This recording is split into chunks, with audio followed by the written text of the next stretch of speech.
Spider-Man is one of the most beloved superheroes ever created, known for his web swinging, his jokes at inappropriate moments, and his inability to keep, save, or make his girlfriend remember who he is. But what if we take away all of his spider-related attributes? Today we try to beat Marvel Spider-Man without climbing, wall running, and most importantly web swinging, which will render Peter Parker as an unemployed New Yorker with a very bad choice of role models. So what if Marvel Spider-Man didn't have superpowers?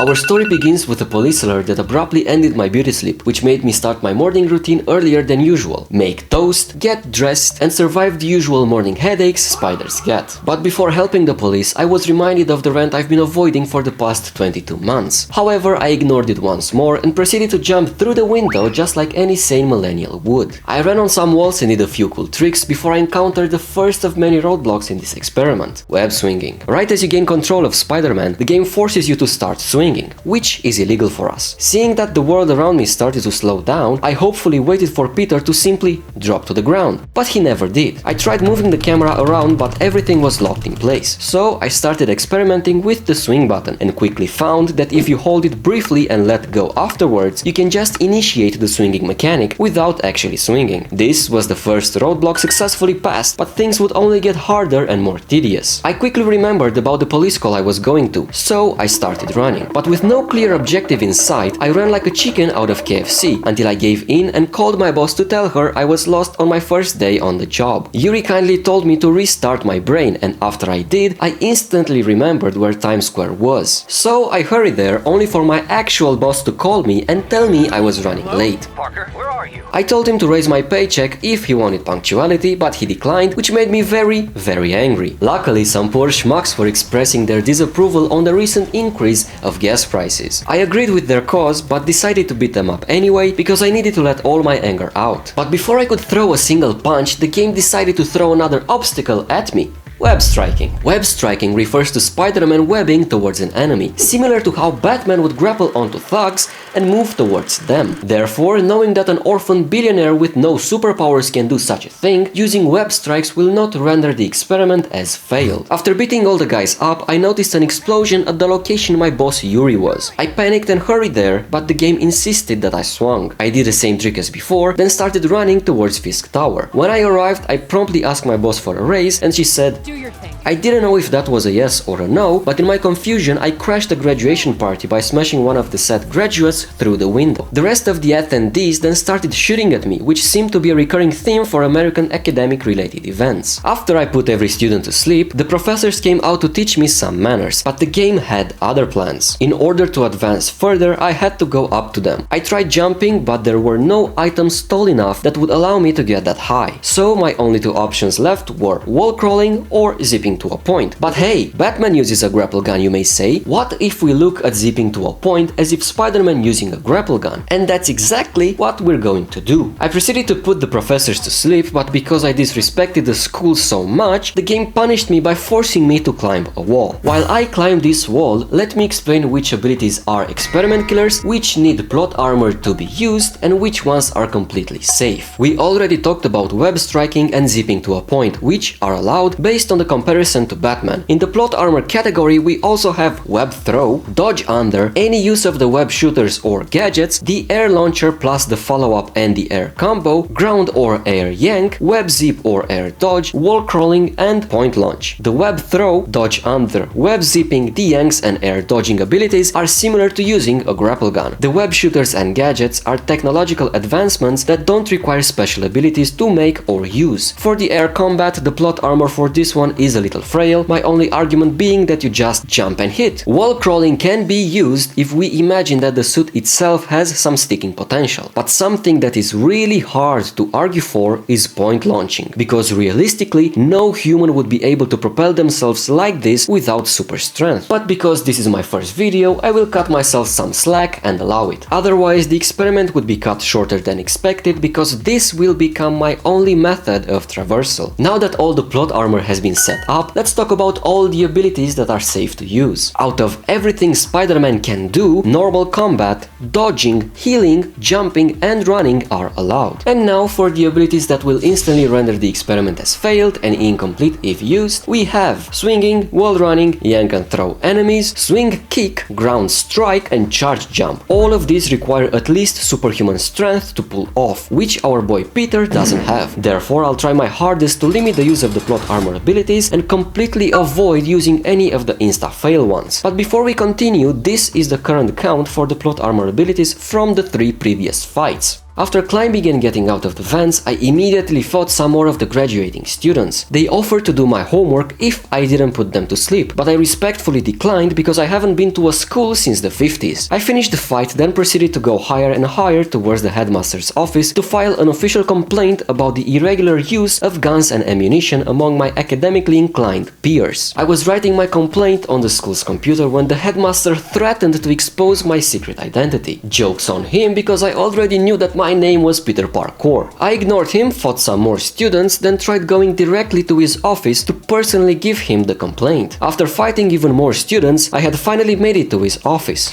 Yuri gave me permission to file my complaint, so I entered the office, but to my surprise the headmaster was waiting for me with wall-inserted machine guns. I tried punching the machine guns to disable them, but that didn't work. So I had to use my webs, throw the machine guns at him, and smash the glass wall he was hiding behind. To retaliate, he threw a whole table at me, which lowered my spider life expectancy by 20 years. But that didn't matter because a simple sniff of his cologne sent me to an early grave. Luckily enough, spiders have unlimited lives, so after a few more attempts, the headmaster got angry and smashed me through a wall, some pipes and another wall before calling all the help left.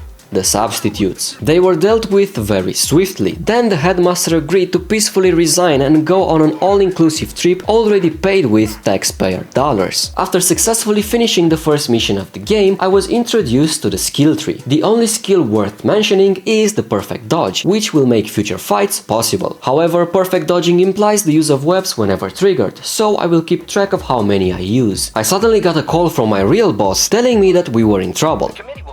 All the science we've been doing caught the eye of all major secret intelligence agencies and they were onto us. I ran to the lab but was met with a small problem. The entrance was on the roof. I scouted the place and found some containers which were at the perfect height for me to jump on and reach the lab door. After a few minutes of trial and error, I found a path that led me to the roof by simply jumping. I entered the lab and was shocked to see that my boss had already begun his octopus transformation without me. He told me that the ocean was calling to him, but an electric failure interrupted his monologue. I stopped the transformation, but it was too late. His brain had already suffered a short circuit. The secret agency people busted through the door in order to shut the whole thing down, but the smell of fried brain must have thrown them off because they agreed to let Otto try one more transformation. It seemed like a bad idea to me, but because I needed to pay my rent, I helped my boss with some science work. After 10 seconds of it, I decided that it was enough for the week and went off to do my fictional job instead. Yuri told me she had a problem with the Wi-Fi router that needed to be fixed fast. I found the router on top of the precinct and fixed it so that everybody could watch the trailer for my new movie. Fixing the Wi-Fi revealed salesmen trying to scam an unsuspecting small business with home insurance. I intervened and put a stop to it, but my police work was not over as another group were trying their own home insurance scam on a lady. I relieved her of the criminal threat, but seeing that she had lost her house in the scam, I mentioned my aunt's 5-star hotel. 2 additional routers remained to be fixed, so I grabbed the backpack and stopped a jewelry heist before finally fixing everything. Feeling the cold breeze of New York on my 3 chest hairs, I decided to head back to the lab and repair my suit, but Squid Boy ambushed me with the promise of hot chimichangas. I tried to hide the suit, but his curiosity was off the charts. Being the intrusive cephalopod that he is, he saw the suit and asked me a very difficult question. Were those his pajamas? I panicked and claimed that they were actually mine. He got mad and left, taking the hot chimichangas with him, leaving me with broken pajamas and an empty stomach. I fell asleep from the hunger, but when I woke up, Octodude had left a surprise for me. He repaired my pajamas using white plastic he recycled from the ocean. I took the new suit for a spin, but was immediately interrupted by my favorite fake boss. She was concerned about safety regulations on construction sites due to the sudden increase in infrastructure damage around the city. I told her it was most likely that freak Spider-Man being a menace to the city, but she insisted I investigated anyway. There, I found people carrying guns instead of hammers, which was the first violation of safety rules. This was enough to shut the whole place down, but I decided to try and settle the entire thing quietly. However, they didn't respond well to my kindness, forcing me to make a huge bad guy web ball. I evacuated the premises, climbed the building to take a picture for my fridge, then made my way to Aunt May's hotel where a surprise party was prepared for her. I told Aunt May happy birthday and offered her some lemon cake that was baked by Martin, the hotel's biggest investor. After a slice of the delicious cake, I got a call about some art being appraised in the middle of the night and I had to investigate. The front entrance was locked, so I entered from the back, but what I found was shocking. A bunch of wooden masked guys were threatening a lady with a filet fish to tell them where the fine art was. I used the vents to my advantage and after multiple silent takedowns, I managed to reach the warehouse where they were keeping the most expensive and finest piece of art mankind had ever seen. My ex. I almost made a fool of myself and asked her to marry me, but instead I asked why she was there. MJ explained she was following a lead for her journaling endeavors. Then the game suddenly transitioned to the first out of 6 MJ sequences, where we actually got to be a human with only one superpower: red hair. Playing as MJ revealed that Big Boy Willie had some dirt on the mayor, Norman Osborn. The dirty file contained something about Norman's stinking breath, but I couldn't find more because the wooden masked men were getting more agitated. Back to Peter, I took care of them to keep my newly found old crush safe and hopefully find more about the mayor's dental issues. However, this wasn't going to be the case as MJ had taken off with the file, meaning that I had also missed my opportunity to ask her out. Luckily, somebody had invented smartphones, which allowed me to text the date proposal instead of speaking it. She somehow accepted, which meant that our wedding was much more feasible than before. After a bit of chit-chatting and a familiar face telling MJ we'll be back together whether she likes it or not, I was back on the surprisingly clean streets of New York. Reports of another jewelry store being robbed led me to a man in a bright yellow suit who was using his hands to jump around the city. He fled the scene, meaning that I was in for a chase. I initially tried running after him, but that was impossible as his jumping abilities were far too advanced for my simple human legs. After hopelessly trying that for a couple of more times, I knew I had to change the strategy if I wanted to catch the guy. So I resorted to a combination of zips to point and point launches that allowed me to close the distance between me and Shocker. After finally catching him, he didn't want to apologize for his actions, but at least my fake boss Yuri opened up and confessed that she tolerated me. Later, I met with Martin Lee to inquire about the wooden mask I had shamelessly borrowed from earlier. He seemed more than happy to help, but when I showed him the mask, something frightened and infuriated him at the same time. In the meantime, my octopus boss left me a voice note in which he dissed my inability to show up on time.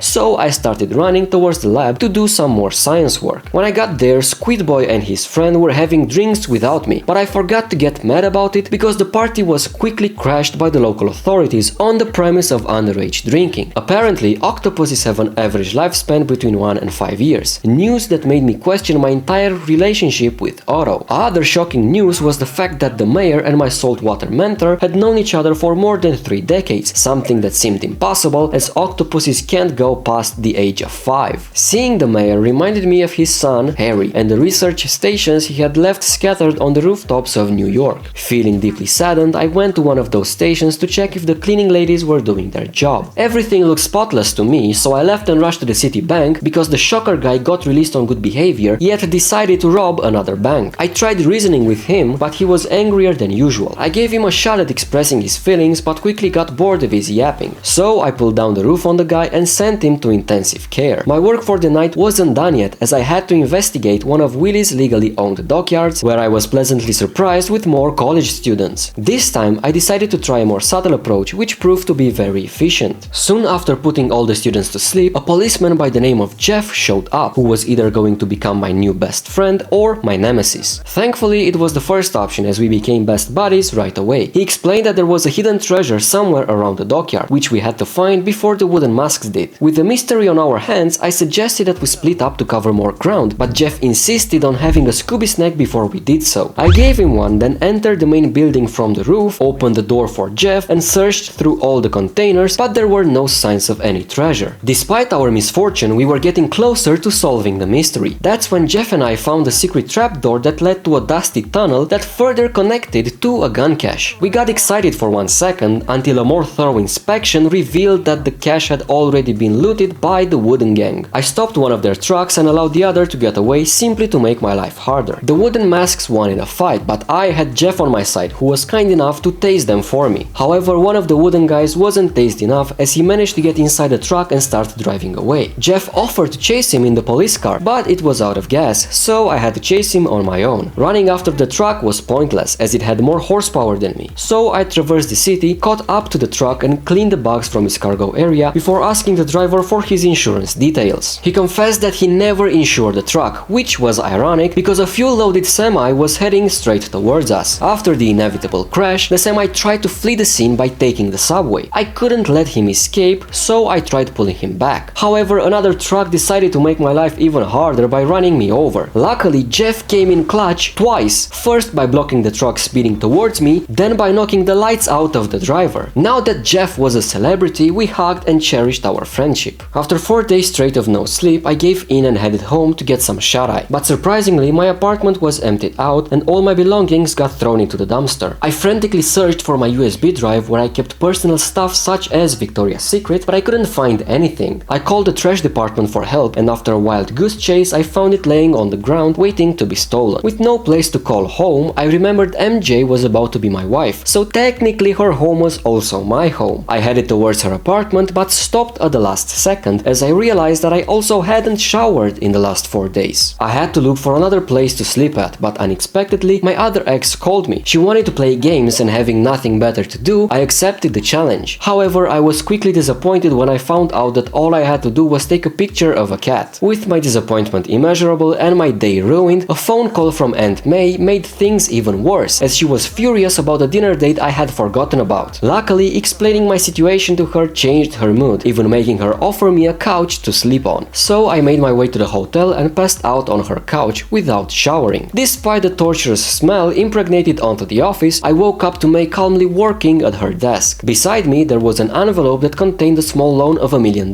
with my name on it. I tried being polite and refused the money, but my aunt insisted that it was a tax write-off which would also help her business. However, I couldn't spend much time thanking her as I heard the rumor of the Wooden Masks terrorizing Willy's workers. So I hurried to one of his construction sites and found all of his workers sleeping on the job. In a nearby room, one of the workers was begging for help as the masked men were trying to sell him their custom phone subscription. I stopped their scam, then FaceTimed Willy to ask for a job in construction. He said he'd think about it if I saved his other workers from being forcefully put to sleep. So I did, then went to the roof to stop the wooden helicopter from getting away. After destroying half of New York with the help of some quick-time events, I ran after the helicopter, but my human legs were not fast enough yet again. So I used the same strategy as earlier that allowed me to destroy the other half of the city. After causing such a big mess, I left the scene knowing that Yuri would have my back. MJ then called to remind me of Jeff's ceremony at City Hall, where the mayor had promised him a medal for being a Sigma. Once I arrived at the ceremony, we were introduced to Jeff's extended family, his wife Rio de Janeiro and his son, the American unit used to measure length. MJ and I were actually enjoying the event, but it all changed when the mayor got a phone call threatening the safety of everybody present. It was the climate change activist who desired to prove how dangerous cow farts were to the environment. To do that, several members of the club obtained nuclear flatulating abilities by indulging in the grassy diet of cows. Needless to say, they blasted the entire event, and in his last moments, Jeff saved as many people as he could with the price of his own heroic life. As a result of the horrific and smelly acts of the activists, Peter was left unconscious. While he was having his much-needed rest, we were downgraded from playing as Spider-Man to playing as the fake Spider-Boy version from Temu.